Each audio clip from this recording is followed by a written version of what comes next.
মোহাম্মদ ইউনূসকে নিয়ে তার যে দুর্নীতি, তার যে করাপশন, তিনি যত রকমের অপকর্ম করেছেন, এটি নিয়ে এর আগে আমি 3টি পর্ব করেছি।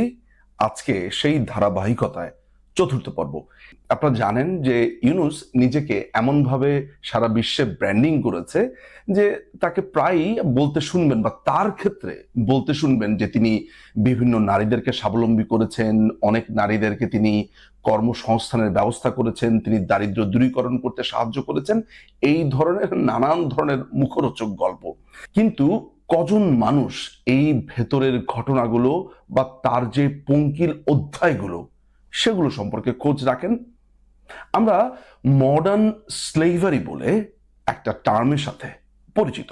গ্রামীণ টেলিকম নামে একটি প্রতিষ্ঠান ইউনূস তৈরি করেছেন গ্রামীণ ব্যাংকে চাকরিরত অবস্থায়, যেটা সম্পূর্ণভাবে অবৈধ।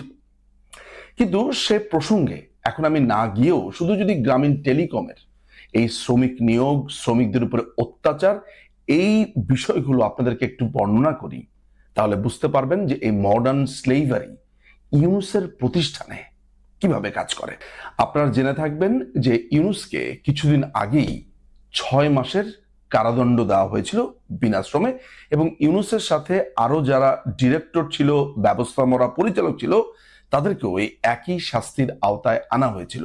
গ্রামীণ টেলিকমে এই মডার্ন স্লেভারি কনসেপ্টটি কিভাবে ব্যবহৃত হয়েছে সেটি আজ আমি যখন বলবো, তখন আপনারা বুঝতে পারবেন যে কিভাবে সাধারণ শ্রমিকদেরকে, আমি বলবো নিরীহ শ্রমিক আসলে, যাদের একটা চাকরির দরকার ছিল, যাদের একটা কর্মসংস্থানের দরকার ছিল, তাদেরকে দিনের পর দিন তাদের রক্ত চুষেছে।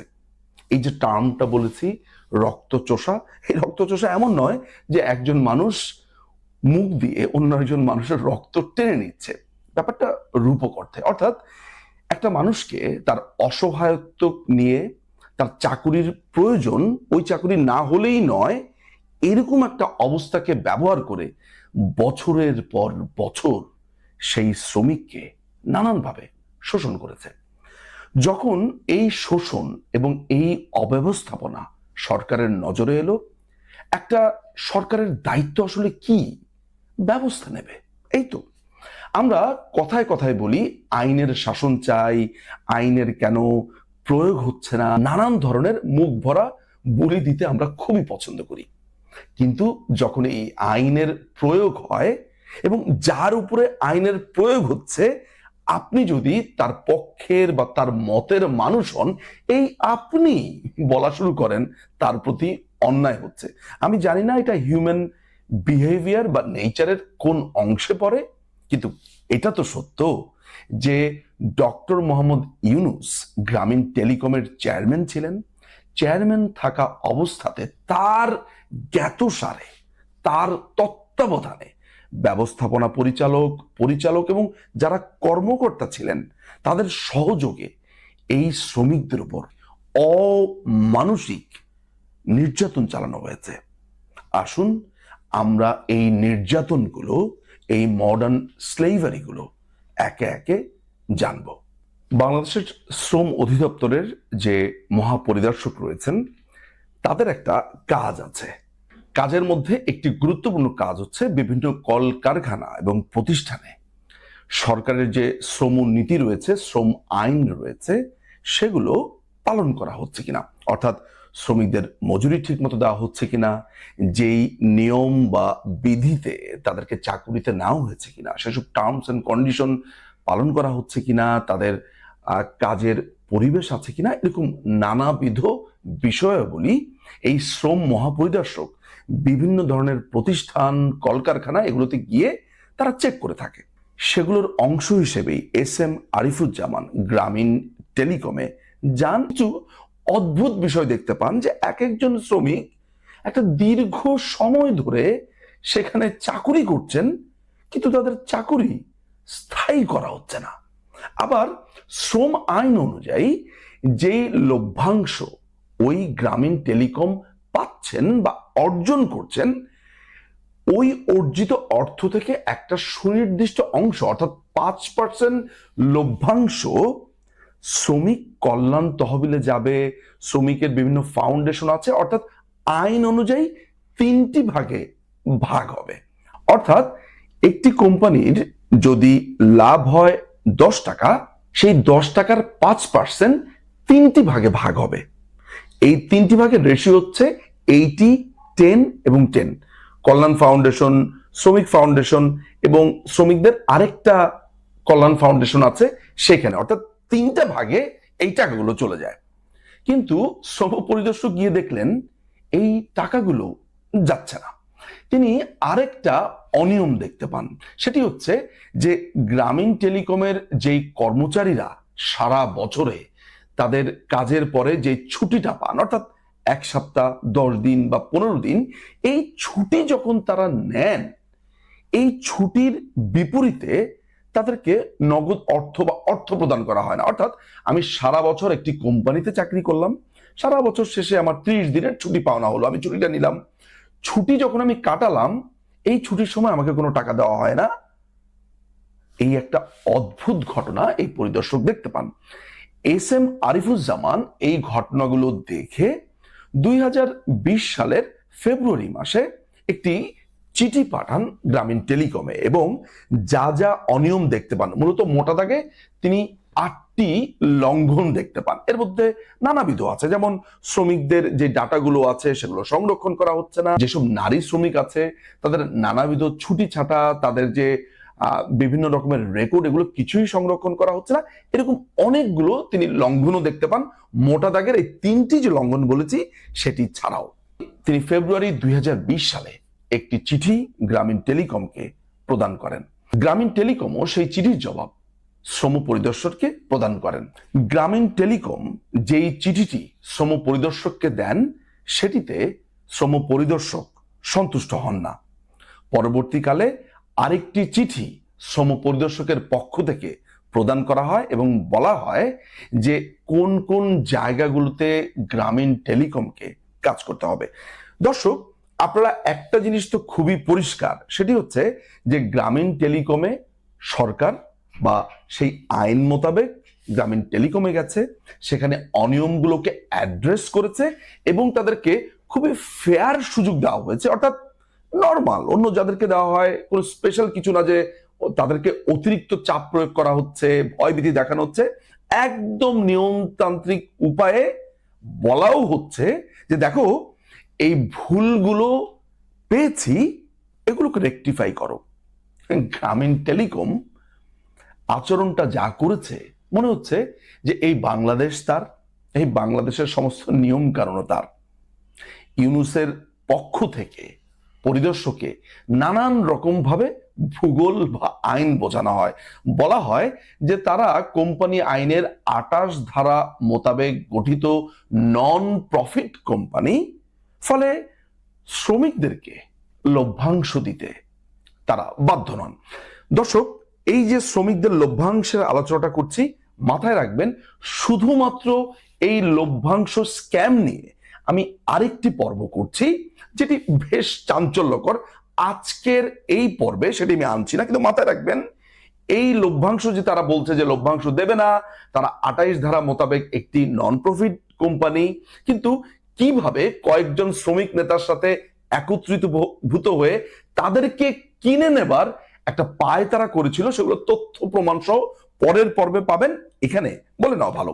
গ্রামীণ টেলিকম এও বলার চেষ্টা করলো যে আমরা আসলে কোনো কাজ স্থায়ীভাবে যেহেতু করছি না, চুক্তিভিত্তিক ভাবে আমরা নোকিয়া এবং পল্লীফোন থেকে কাজ পাচ্ছি, ফলে আমাদের কাজটাও স্থায়ী না, ফলে আমরা আমাদের শ্রমিকদেরকেও স্থায়ী করছি না। দর্শকদেরকে সহজভাবে একটি কথা জানিয়ে রাখা ভালো যে কোনো একটি প্রতিষ্ঠান যদি তাদের নিজেদের চাকুরি বিধি বানাতে চায়, নিজেদের বিধি বিধান বানাতে চায়, সেই ক্ষেত্রে কিন্তু শ্রম আইন অনুযায়ী শ্রম পরিদর্শকের লিখিত অনুমতি নিতে হবে।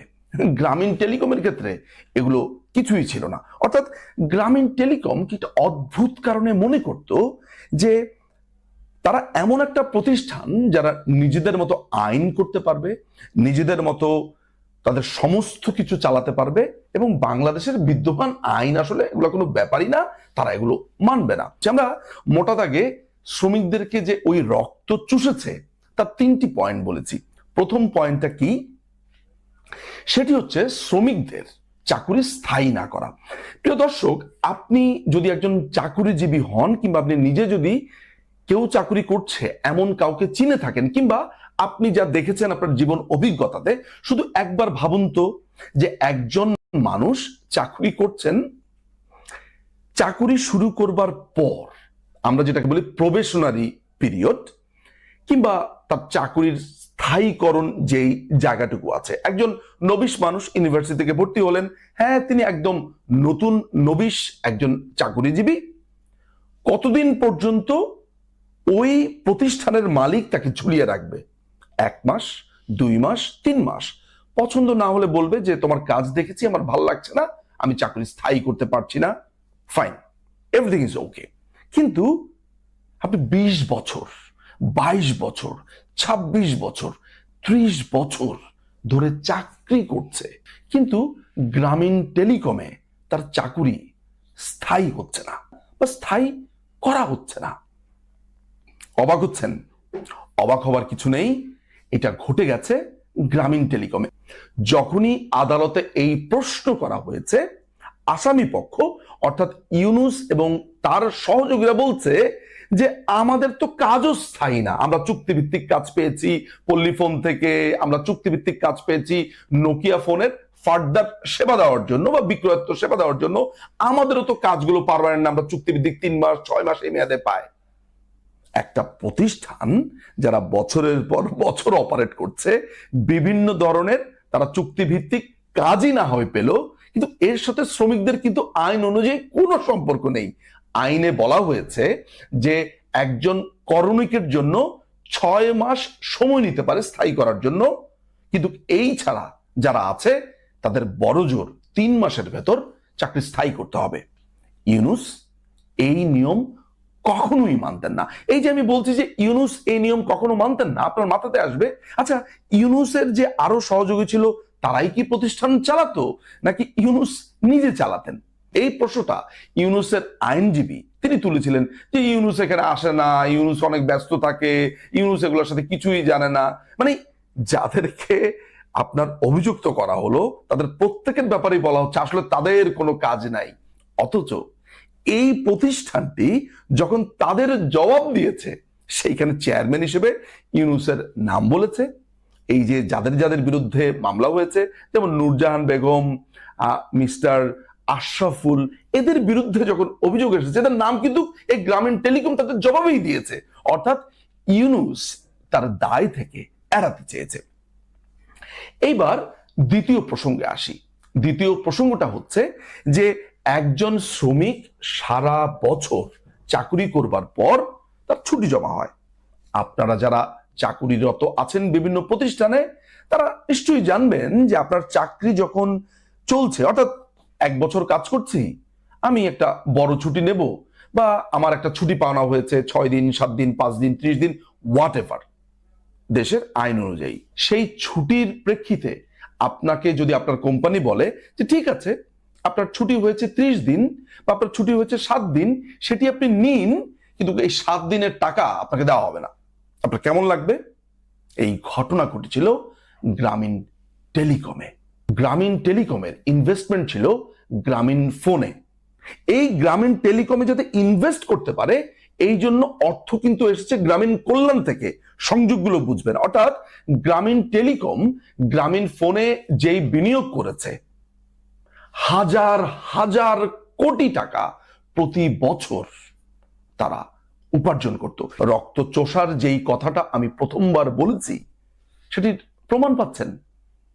এবার আমরা তৃতীয় বিষয় বা আমার কাছে মনে হচ্ছে একটা বড় রকমের স্ক্যাম সেই বিষয়ে আসি। সেটি হচ্ছে বাংলাদেশের আইন অনুযায়ী একটা প্রতিষ্ঠান তার লভ্যাংশের 5% 3টে ভাগে ভাগ করবেন। সে রেশিওটা আগেই বলেছি 80-10-10।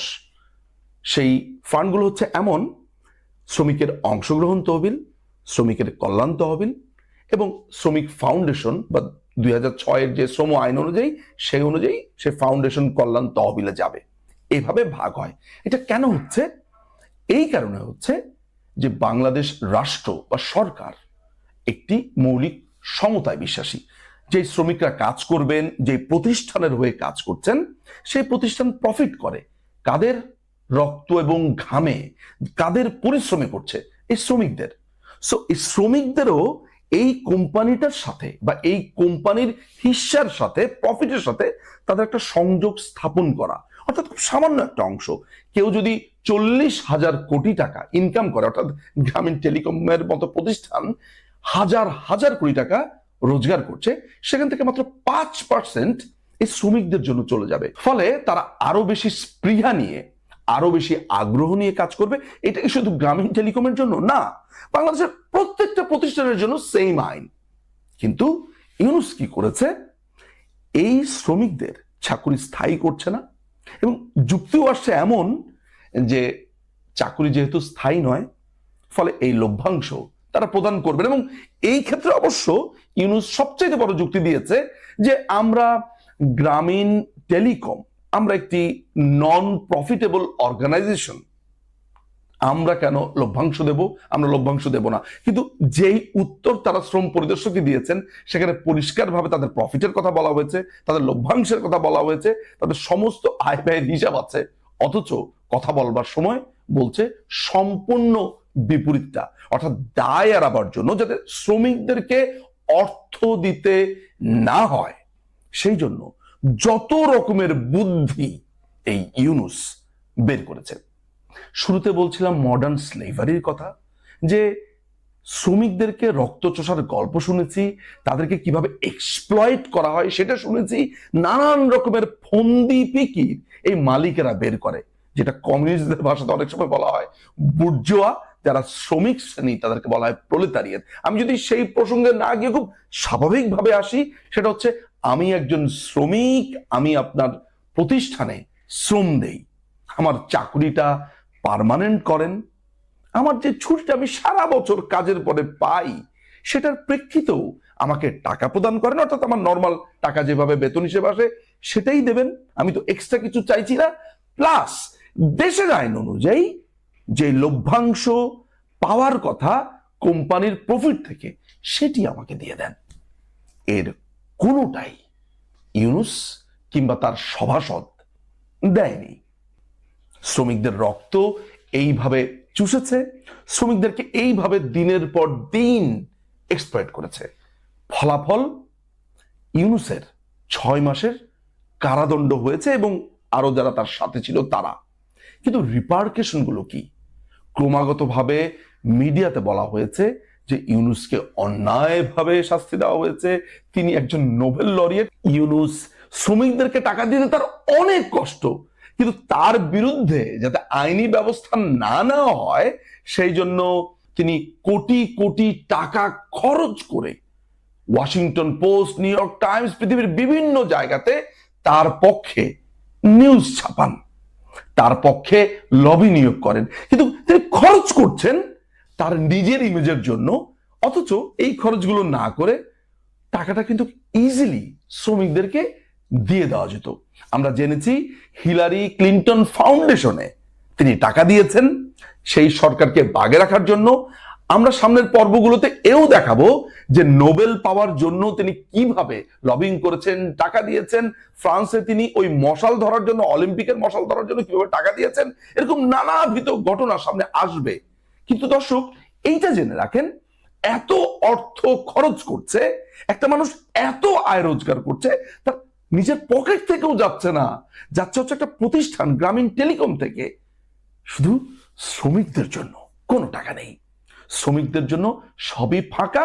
এবং এই মামলা যখন করা হয়েছে, তখন এই মামলা যাতে না চলতে পারে, অর্থাৎ এই মামলা চলবে না, এই মামলাকে কার্যক্রম চলতে দেওয়া যাবে না, দিনের পর দিন হাইকোর্টে গেছে, বিভিন্ন কোর্টে গেছে, এবং বলেছে এটা কোয়াশ করে দিন, অর্থাৎ এই মামলা যাতে না চলে সেটার জন্য আবেদন করেছে। সেখানে শুনানি হয়েছে, সময় গেছে, এইভাবে দিনের পর দিন তার দিনক্ষেপণ করেছে। দর্শকদেরকে একটা কথা বলে নেওয়া ভালো যে যেই শ্রম পরিদর্শক এস এম আরিফুজ্জামান তিনি এই নিরীক্ষা করেছেন, মামলা করেছেন, তিনি একটা পর্যায়ে মৃত্যুবরণ করেন। তার জায়গাতে পরবর্তী সময় বাদী হিসেবে আসেন ওই আরেকজন শ্রম পরিদর্শক তরিকুল ইসলাম। এই তথ্য দর্শকদের জেনে নেওয়া ভালো। দর্শক, আপনারা নিশ্চয়ই জানলেন যে ইউনূস ঠিক কিভাবে শ্রমিকদের শ্রম, শ্রমিকদের ঘাম এগুলোর সাথে প্রতারণা করেছে, তাদের রক্ত চুষেছে। কিন্তু এদেরকে বাগে রাখার জন্য শ্রমিক নেতাদেরকে কিভাবে ঘুষ দিয়েছে সেটি দেখতে পারবেন পরের পর্বে, দুটো দিন পর। আপনাদের সবাইকে অনেক ধন্যবাদ।